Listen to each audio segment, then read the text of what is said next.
Facebook. Good morning. Good morning. All right. My settings reset.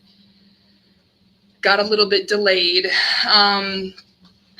And yeah, it's Friday. It definitely feels like it needs to be a Friday. I am tired. It has been a long, long week. So I want to kind of be effective with this particular topic today because this one is a little bit of an announcement too. There's a lot of announcements because this topic, which is the value of an intention and the intention of a value, vice versa. I love mirroring because that's ultimately, what I do as a professional clinical social worker, clinical addictions. And yes, my mission is really to just kind of unpack what addiction means and break down stigmas for mental health and addiction. But how I've been doing that is picking out these topics with intention to be able to kind of expand people's realization of just what the human experience is and why addiction ultimately becomes such a powerful presence in our lives. And the values and intention are really important when we talk about, okay, well, once you embrace that addiction is literally the state that most of us live in, we're just denying it, that you can look at like, okay, well, what is it that you're working towards? What I encourage people to work towards is recovery and having a recovery mindset. A lot of people say like, yeah, you have to have a winner's mindset. You have to have mindset, all this. Yeah. If you, in my world, I focus on a recovery mindset because that's ultimately what your brain from a neuroscience perspective starts to follow. So we bring science, we bring faith, we bring it together, and we build the lifestyle of recovery. And so today I'm going to talk a little bit about why values are so important and why I value intention so much and ultimately how it transformed my life. And mind you, I keep saying I've been on this journey for I guess we're going on 6 years now. And I realized it really didn't take 6 years. This is where comparison, you got to be really, careful, is because we can really in our minds be focused on oh, it's going to take long. And it takes longer because we're not focused on what our values are and what our intention is, and to be able to stay in our reality. I think what takes longer for people to change, what takes longer for people to see, the outcomes of their prayers, manifestations, what thoughts, whatever the case may be, is the imposition of distractions. They're literally, so let me kind of bleed this one into values of intention, or intention of values. Technically, it's just values without boundaries, values without a awareness of a protection system around who you are energetically as a being, is going to lead to you getting distracted. Because the thing is, why I don't go through the nitty-gritty of boundaries here, but I'll give you the basics, is that boundaries are not walls. They're not things to keep things out. They're not things to keep you segregated or away from other people. They are indicators. They are invisible lines in your neuroscience, neural pathways technically, that make you pay attention to when you're outside of the scope of your values. And so if you can't have values without boundaries, you technically can, but this is where boundaries and that old school mentality of just you just got to do it. And no, it's you actually have to really do it with intention, because boundaries exist usually in the conversation around intention. Because it's where it intersects with attachment theories and building secure attachments within relationships, is because you are the entity that you have to secure. You are the most valuable object within your world, within your reality. Your reality doesn't exist unless your brain exists, and boundaries have to exist in your brain, in your imagination, more or less, because they there's a wall behind me here. This is a representation of a physical boundary, but the boundaries that really allow you to manifest change and to bring change within your life and to recover from chronic illnesses, mental illness, addictions, all that stuff, is the intellectual, emotional boundaries that are in here. So how do you start to form those boundaries? Well, I start with values, because you can build a protection system, but if you're let's just assume someone's starting from scratch. And I encourage you to like pretty much start from scratch almost every day in terms of like what you know, because at that point it's like you're technically bringing old information into the present moment. If you're be like, okay, well, yesterday, this happened, and however you felt about this and this that happened now comes into the present moment, and that to me is a sign of a poor boundary within yourself emotionally, because you've not necessarily processed and left that particular experience elsewhere. So when you start with values and identifying like, okay, what are the values? So, and how do you do that? Plenty of worksheets. You can go ahead and go on my website as well. And in the app, I have plenty of worksheets that will help facilitate a fresh values perspective of like, go through and just be like, okay, yeah, no, I value this, this, and this. And in my program, we do a lot more exercises around values clarification and the intention of values determination and setting and stuff. That is, I mean, you can do it on your own, but I'm not going to talk about that right now. So you can go and you can get like just update. I encourage anyone to update and inventory your values pretty consistently. It's actually something that when I did this and this outline of this talk this morning, I was like, dang, when was the last time I actually really took a look at my values other than teaching it to other people? And I know, and I can recall some. So, and, one of them is perspective. That is one of my biggest values. I learned that, working with people who struggle with addiction, is that I saw a different perspective of reality that I had never necessarily experienced. And I realized how valuable that was for me to be able to make decisions. And at that point, it was without intentional boundaries. And I was also just consuming all of that exposure to their suffering and it that's what made me expand. So if you watched my story and you know my transformation, getting a system of regulation emotionally, physically, and spiritually in the works for me, and then continuously doing it over and over again has ultimately transformed my life. So, and that really started with values. I had to sit down, and I actually, for this one, partly why I was late, not only my settings being, but I went and I grabbed my old journal because I really wanted to look at and refresh my own memory about how did I come across and know my values. So one, I looked at all my worksheets. That was my step one. But when I go back to my journal, what I realized was I knew something had to change. And I was reading just little bits and pieces. And it started after I left in a relationship. Of course, loss is usually when we start making the most changes for ourselves. The problem is that since we, like humans naturally do that, we create change for ourselves, but it's not necessarily sustainable. And I was doing that myself as well, is that I was able to change the external things about myself to make myself, quote unquote, feel better for the time being. But it wasn't sustainable. Your hair always grows back out. You always have to maintain, if you dye it a certain color to change after a breakup or after something, that you don't like happens, and you do something out of a locus of control to try to chase a feeling of liking something. That's addiction right there.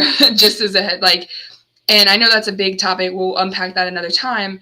But once you stop denying that natural human behavior, the brain is a reward system. So we're going to go ahead and lean towards things that are going to make us feel better and reward us if we're feeling not rewarded, or if we're feeling heavy, or if we have, experienced a trauma or something like that. So when I look back in my journal, I really realized I wasn't being intentional about setting my values from the get-go, but what I was doing, and where it comes in probably a few months, about 2 or 3 months, is when I started really outlining my values. And I was doing it from different like TEDx talks, the worksheets that I have, the things that I was exposed to. So this is where intention became important to me, is that this journal, which is, hopefully y'all can see, live every day with intention. So this journal my stepmother gave to me on my graduation from grad school. And I never used it for like 5 years. It was just sitting in my office. It's just another notebook. I keep the first page in there, even though it had nothing to do with my journey. But I started using it for a budget outline. This is where I was still writing out my financial budget at that point in time, and it really so intention. I was like, well, that maybe that's a thing I got to consider, and I absolutely think it is a game changer, because if you don't, you can say, most people say in hindsight that they've done something intentionally because it's out of defense. It's out of like, yeah, of course I was intentional. I said what I said and I meant it. And because you're justifying the reality. But most people, brain-wise, we're not in a state where we can even claim intention.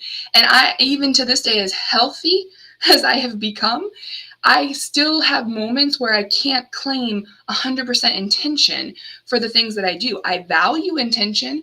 I move with intention. But if my brain is stressed, if I have had an alcoholic beverage, if I have had sugar and imbalance, if I'm on my menstrual cycle, there is a hormonal fluctuation that affects my neuroscience and not necessarily makes me a horrible decision maker. I don't lose everything that I have ultimately gained in terms of my insight and wisdom, but the brain chemical balance is changed, let alone during a season of loss and grief, which y'all know, like recently I've gone through, slowly coming out. The colors are getting brighter again. But as we go through these cycles in life, because we all go through them, and some people, women, have a little bit more responsibility to know those cycles, is that we lose our ability to be intentional. Then there's also the choice of not being intentional. And what I mean by that is that once you realize, like, and you understand the concept of like, okay, at any given point, I'm not in control here. Like, there is nothing that I can control 100% other than a few things. And sometimes that's really just choosing and having the opportunity to nourish myself, to secure and build security within myself. Other than that, I don't really truly control my body. I can influence my body, but I can't tell my, anyways, I think y'all get what I mean. I was going to go into an over explanation. It's just not, I'm going to get off track now on tangent. But at any given point, when we understand that we don't have a degree of control that we feel, because emotionally, like, that's what influences our momentum in life, can we realize that sometimes we need to let go of the intention of being intentional, because we need to go experience life the way that it's supposed to be. And what I mean by that is that the trees still grow regardless of whether I'm talking about them or not. And I can't necessarily be intentional about stopping that process. So there is this dichotomy, and where you have to learn to be intentional. You have to learn to set your values, and you also have to be prepared eventually to go experience and let life happen, because that's how you learn about your values. So I say that to bring it back to when I was looking through my journal this morning. I was like, I thought I had talked about my intentions or wrote out my values earlier on than I actually did. And I didn't, because I realized I was at this point, which I do remember, but I was at this point where I'd just broken up with someone. I had, it literally says right here, January 28th, 2019, my intention is to write down and talk to you when I need to. So ultimately I was fleshing out this experience of being codependent and, bound to someone. Yes, Maisie, I know.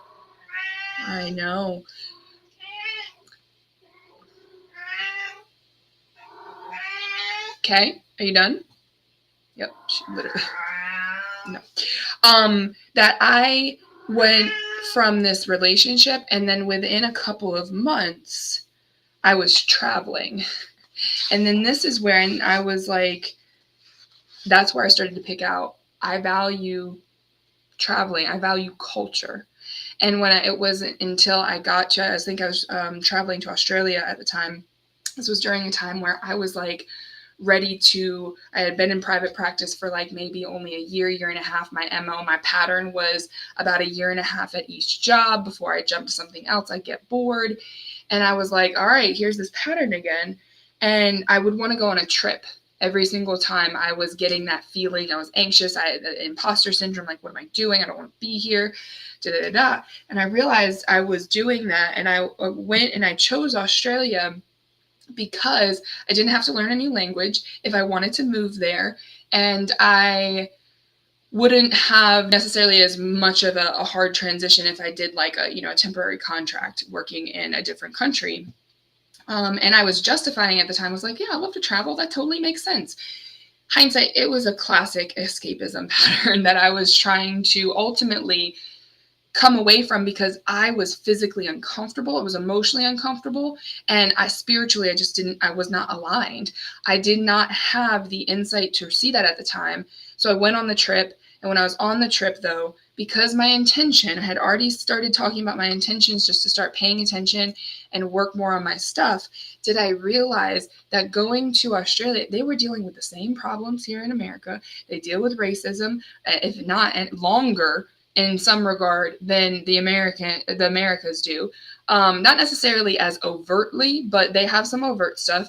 And it's not necessarily as tense there, but everything's higher. The currency, the value of their money was not really that great compared to where we were. And I was like, okay, so this was a great trip. And all their bugs are just extremely large. Like, y'all think bugs are bad here. Bugs in Australia, they're just like big. They're huge. And their bats are huge too. But my point being, it's a beautiful place. And I loved going, but I realized while I was there that there was never going to be a place that seemed settled until I was settled. And I was like, okay. I surrendered and I was like, all right, let me go back. Let me take what I can. And it was around that time that, let me make sure.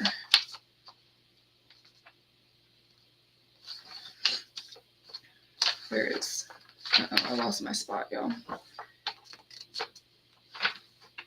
Okay, here we go. November 10th in Australia. And there's Australia there. I started outlining some of my goals for myself, things that I wanted to see in my life from like a level of cleanliness, because at the time I had my home. Having a 2-story, 3-bedroom townhouse as a one person, that was a lot to keep clean, and 2 cats. And, just all the things that I was trying to do. And they got my attention deficit disorder at the time was like something I still attached to. And yeah, that's when I started really outlining more of, first of all, getting information out of my head. As you guys do this reflection on your own, do not trick yourself into thinking that you can keep all of this information in your mind. That is literally, I'm not going to say the only thing that my clients pay me for, but that is one of the one things that I get on my clients about. I was like, you're doing it again. Like, write it down. That's why I'd rather you have a chaos of Post-it notes rather than keeping information in your mind and overwhelming your brain and causing the problem on the back end, because you're not going to be able to get out of that cycle of chaos if you don't have some degree of organization outside of yourself. So when we start outlining our values, I say all this to say that you can take a look. Once you start documenting things for yourself, once you start seeing, okay, I have these types of thoughts in these situations, or I'm doing these things. I had a great time here. I had a horrible or lesser great time doing this thing. You can start being able to see the trend of what you do naturally when you're not doing something with intention and you're just kind of living. And you can see the building block of the value that it aligns with. So if you're not that lucky to be able to just be like, yep, I know I value perspective. And that was just something that I had, picked out of my experience working with a lot of different types of people that, and I just didn't know. I would mind you, I was not like living a mindful life at that point. I didn't realize that that was a receiving mode of information. The fact that I just knew, I was like, oh yeah, perspective. I love that word. Oh, some really good perspective. I was using it a lot. And then when I started paying attention, I was like, yeah, I'm overusing this word. What the heck? And I started to notice the self-judgment. I started to notice the critique. I started to be like, oh, well, that's something I know in transactional analysis, and it's that critical parent. So why am I critiquing my word of perspective? Like, da-da-da-da. And I was like, oh, just because I have a heavy critical parent.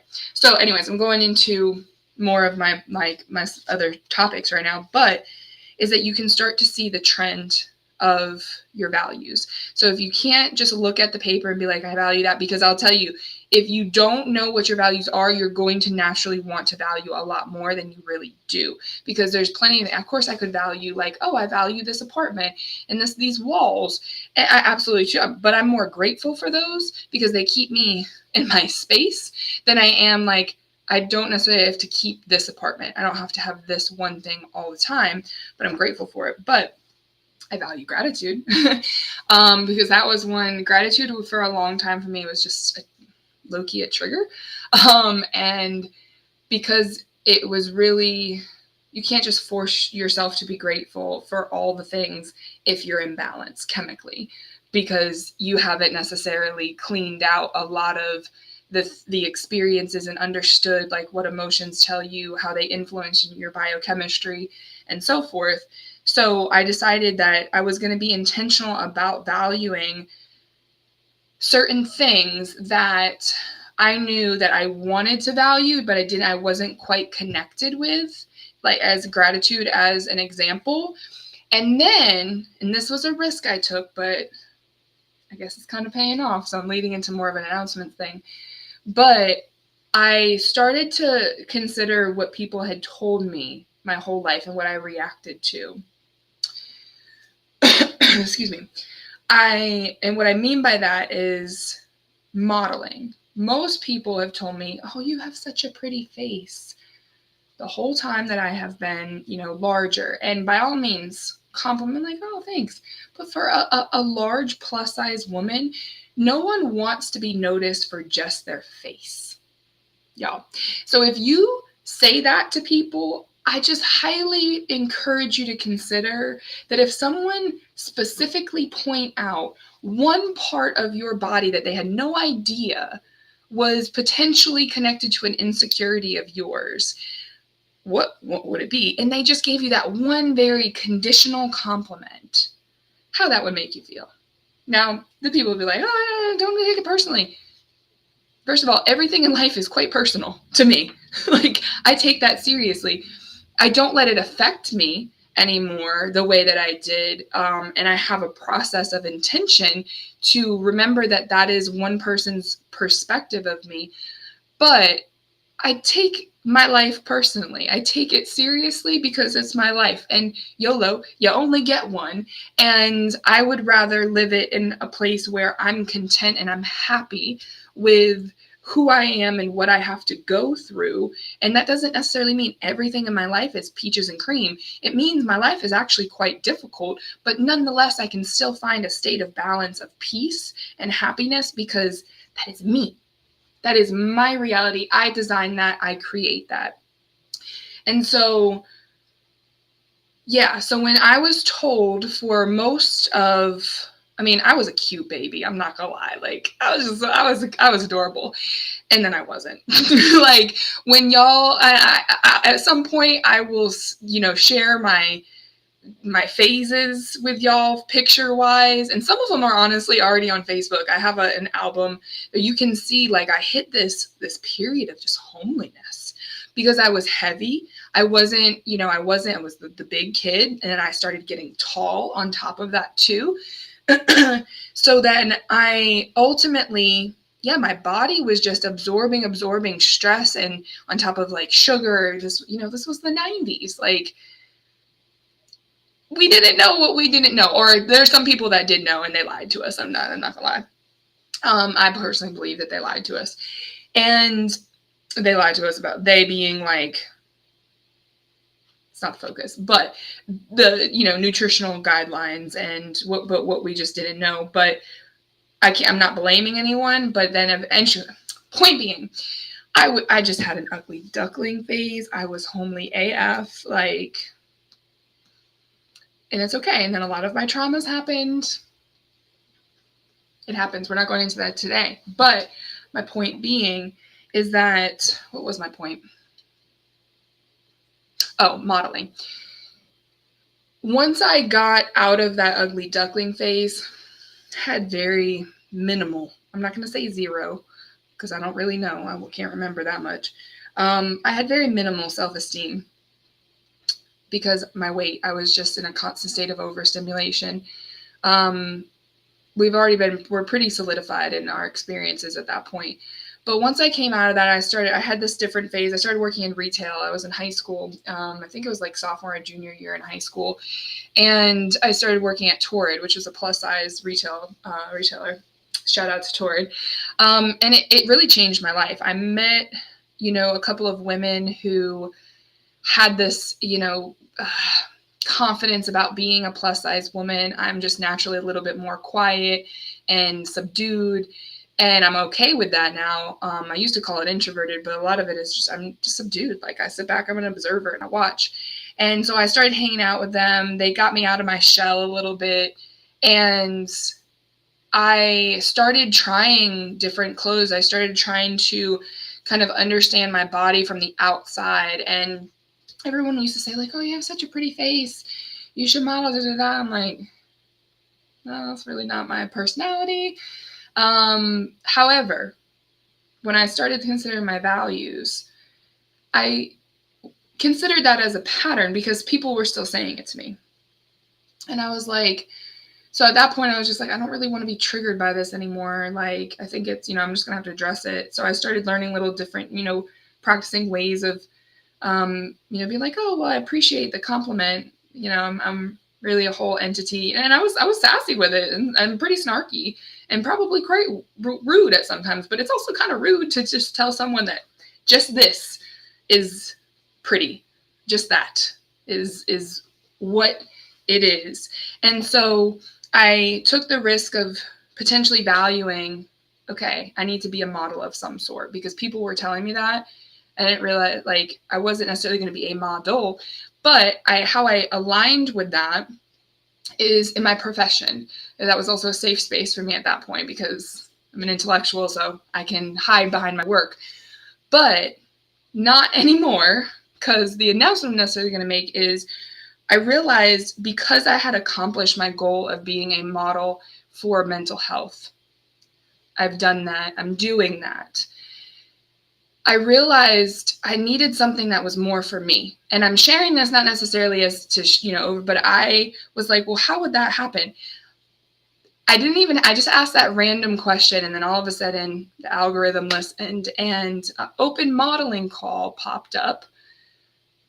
This was about 2 months ago, I think. And I went to this open modeling call for a fashion show and I made it. So this summer, another, fast forward to me being intentional about setting my values and being intentional about those values.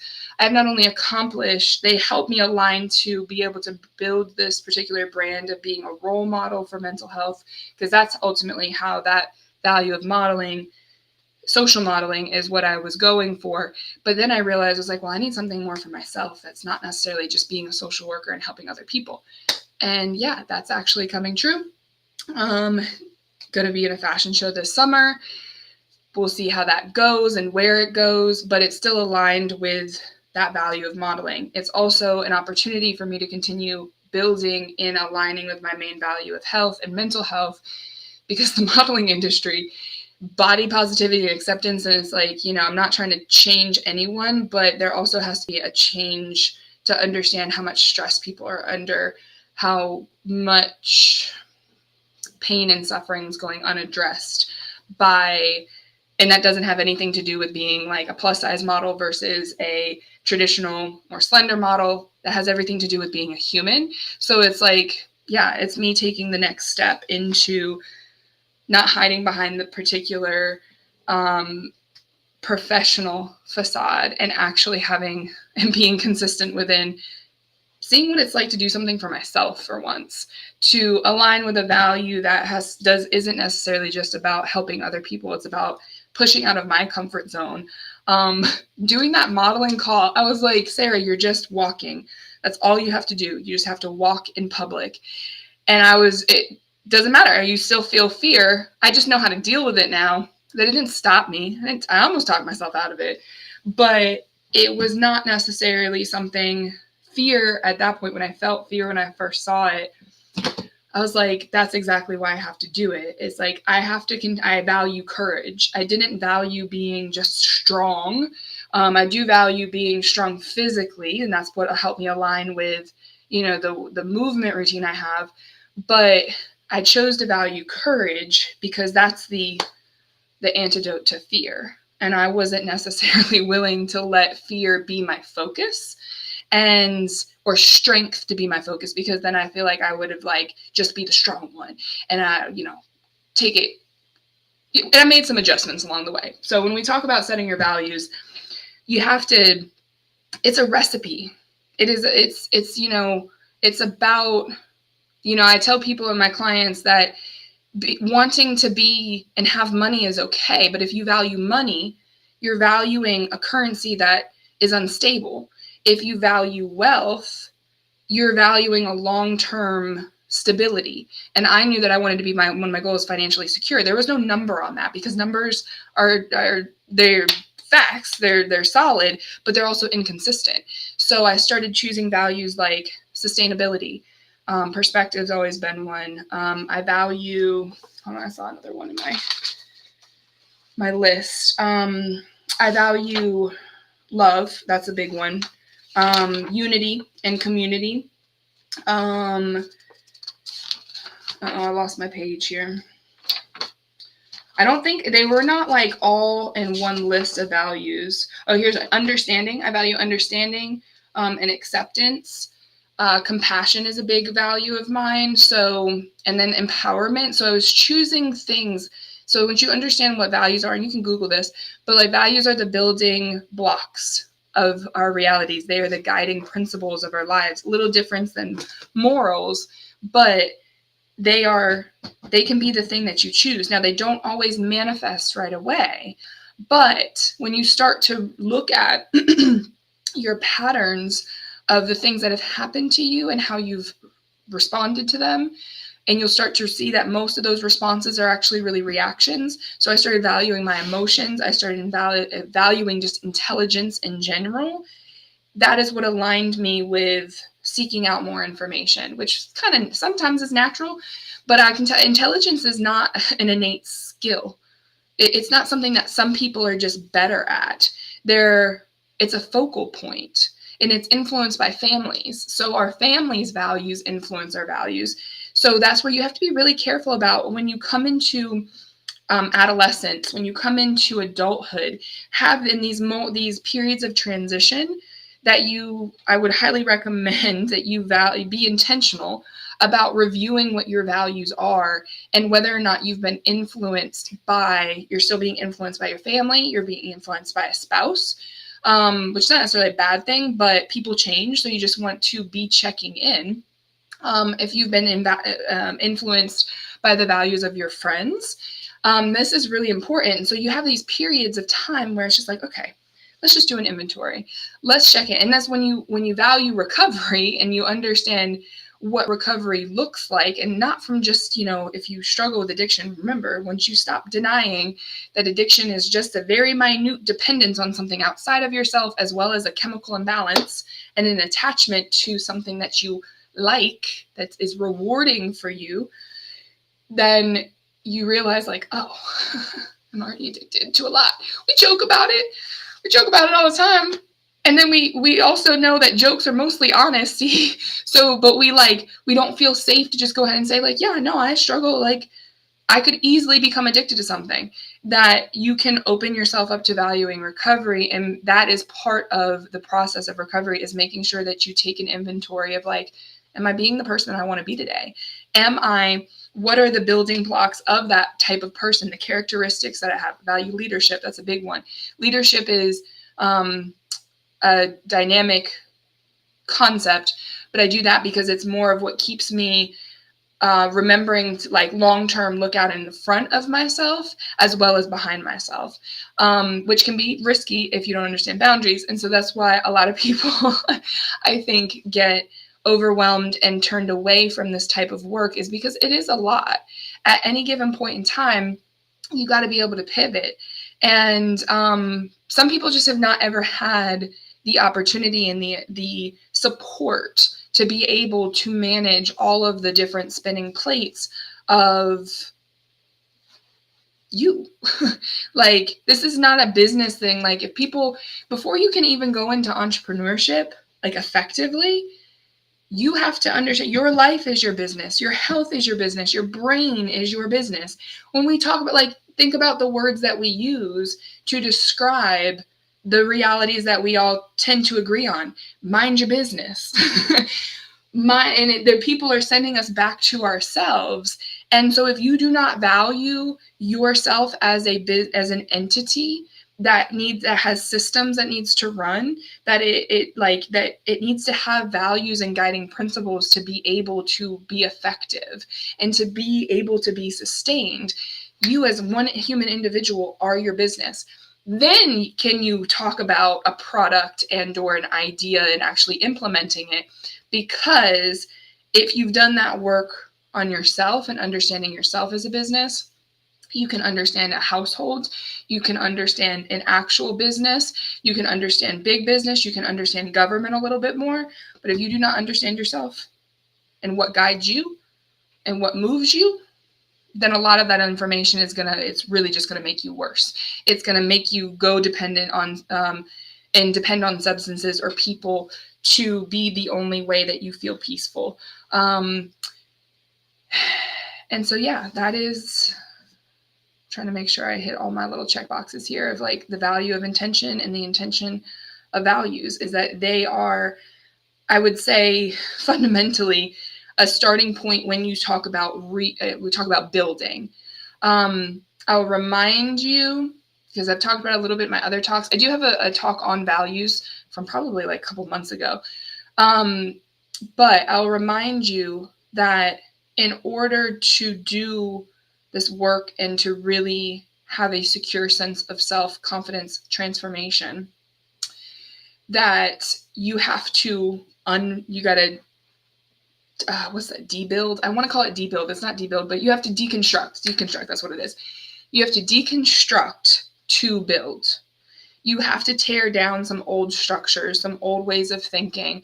You have to at least be aware of what types of thinking that you have going on in order to align it with something different, because it's a lot of work. And I know this because I did it the less efficient way, because I didn't start to value efficiency until maybe a couple of, a year or two into my journey, where I was like, oh, like I feel a lot better. I have so much energy. Still a little disorganized in my thoughts, and I had some trouble staying focused within like my tasks. But did I not realize, I was like, oh, if I have more energy, I can be more efficient with that energy. What will make me more efficient? And I started looking at like, oh, I need to actually work on my time management. I have to actually do what I say and say what I do as much as possible, as much as it pains me to sit here and finish these notes at 8 o'clock at night. I have to do it because that is what I said I was going to do. I can be flexible with myself sometimes, but I sometimes have to provide myself more structure. And it was in that moment where I could really understand, like, okay, this is getting me somewhere.